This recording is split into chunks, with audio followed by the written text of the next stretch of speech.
A Lenten Meditation on the fourth Sunday of Lent. Christ by his Passion opened to us the gates of heaven.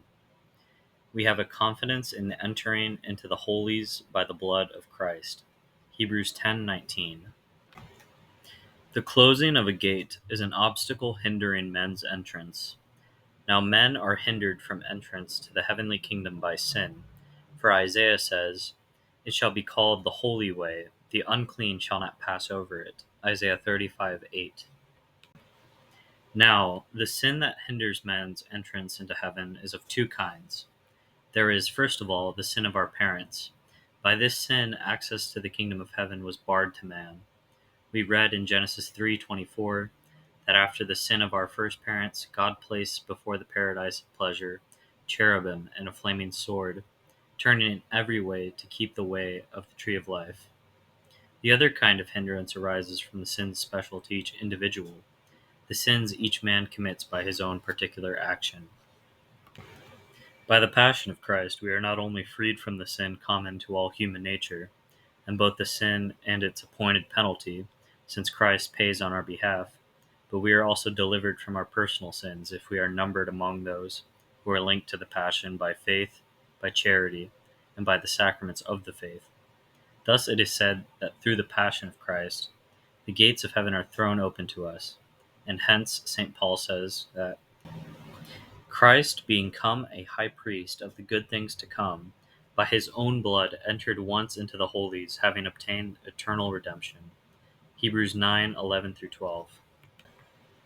And this was foreshadowed in the Old Testament, where we read that the murderer shall abide there, that is, in the city of refuge, until the death of the high priest, that is, anointed with holy oil.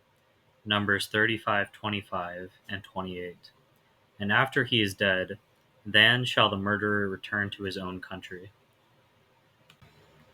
The Holy Fathers, who, before the coming of Christ, wrought works of justice, earned their entrance into heaven through faith in the Passion of Christ. As it is written, quote, "The saints by faith conquered kingdoms, wrought justice." Hebrews 11:33. By faith, too, it was that individuals were cleansed from the sins they had individually committed. But faith or goodness, no matter who the person was who possessed it, was not enough to be able to move the hindrance created by the guilty state of the whole human creation.